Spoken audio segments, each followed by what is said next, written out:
A gente tem um convidado, agora são 11 horas e 14 minutos, é o professor da FGV, especialista em segurança pública, o professor Rafael Alcadipani. Professor, bom dia, seja bem-vindo. Bom dia, é uma tragédia, né, que deixa a gente muito perplexo, infelizmente mais uma tragédia dessa envolvendo o nosso país. Ô professor, é claro que é muito difícil prever episódios desse tipo, né? Dá para falar em alguma medida preventiva, em como evitar coisas desse tipo, ataques como esse que a gente viu hoje cedo em Suzano? Olha, um aspecto fundamental que a gente precisa lembrar em momentos como esse é que as nossas escolas, elas estão muito vulneráveis, né? A presença do crime é muito forte, pessoas andando armadas, é uma prática comum e o Estado deixa a desejar na segurança das nossas escolas, né? Uma outra coisa que é importante é a gente pensar a facilidade com que a gramática da violência, com que ser violento faz parte do mundo dos adolescentes no Brasil hoje, né? Tanto por conta de videogames, tanto por conta de muitas áreas de vulnerabilidade, onde o crime é uma opção para muitos jovens. Então, assim, está faltando um cuidado maior aos jovens, está faltando um cuidado maior aos adolescentes do nosso país, e a escola tem que ser o centro onde isso acontece, né? Pois é, né, professor? E em relação a esse controle de armas, daria para ser feito de alguma forma, com a presença policial nas escolas? Enfim, o que é que o senhor visualiza em relação a isso?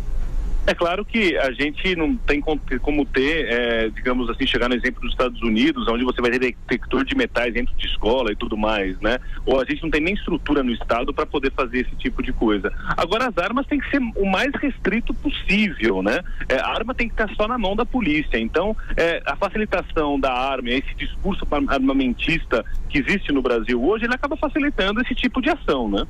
Pois é, né? E a gente ainda não tem informações, é claro, sobre a motivação do crime, nem a identidade a gente tem ainda, né? Os nomes dos dois adolescentes que praticaram esse ataque, mas um aspecto que sempre costuma ser relacionado, agora imagens ao vivo aí de Suzano, a gente vê o governador João Dória já no local, já na cidade onde aconteceu essa tragédia. Um aspecto, né, professor, que sempre costuma surgir quando acontece um episódio assim, é o bullying, né? A gente ainda não sabe se nesse caso houve, de fato, uma motivação assim, mas muitas vezes a gente teve até esse episódio que eu mencionava agora há pouco de Realengo, no Rio de Janeiro, em que o bullying é que motiva esse tipo de ataque, quando ele é praticado por alunos ou ex-alunos das escolas. As escolas podem atuar em relação a isso também, a essa prevenção? A prevenção do bullying é uma coisa fundamental, né? Como eu estou dizendo, falta política pública no Brasil para olhar para esse adolescente, falta política pública para olhar para esse jovem. A gente vê agora no Brasil um momento onde o Ministério da Educação está perdido em ideologias completamente obscurantistas e devia estar olhando para cuidar desse jovem na escola, e a gente não vê isso acontecendo. Ainda é óbvio, é muito prematuro a gente dizer o que foi, mas o bullying sem dúvida é um aspecto. Agora, tem uma outra coisa que me chamou muito a atenção, é o grau de, digamos assim, de profissionalismo. Parece que as pessoas que cometeram esses ataques estavam com luvas, estavam com toucas, quer dizer, é uma coisa elaborada, não é uma coisa de emoção, é uma coisa pensada, organizada, e que a polícia vai com certeza ter que nos ajudar a fornecer essas respostas, né? Nesse momento a gente precisa também se congratular e mandar toda a força possível, tanto para as famílias quanto para os policiais, para os médicos, para os socorristas, que são verdadeiros heróis que nesse momento estão lidando com uma situação tão marcante e tão difícil como essa.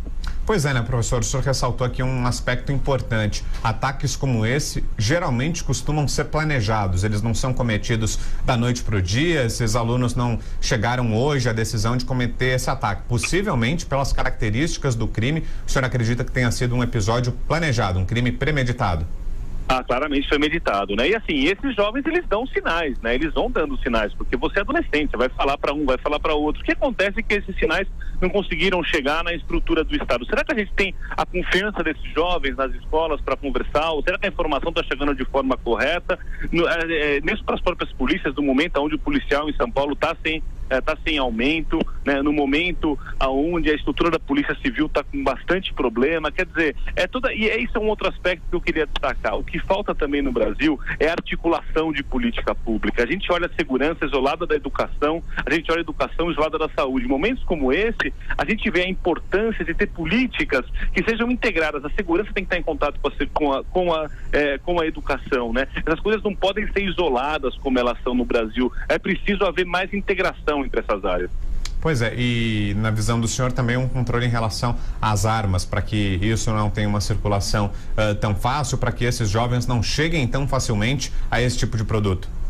Sem dúvida, a arma, nesse caso, ela é claramente um fator decisivo. É decisivo nos Estados Unidos, onde isso acontece, quando aconteceu na Austrália, quando aconteceu em outros países, né? Arma só na mão da polícia. Eu entendo que muita gente está desesperada, quer ter o seu direito à arma, mas assim, uma arma fácil, né? Uma arma dentro de uma casa, para ela ser extraviada, para cair nas mãos erradas, é muito fácil, né? E de novo, né? Um aspecto que eu acho muito importante a gente destacar, e a investigação policial vai nos dar as respostas para isso, é o grau de planejamento, o grau de audácia desses criminosos que acabaram por cometer esse absurdo aqui na escola em Suzano.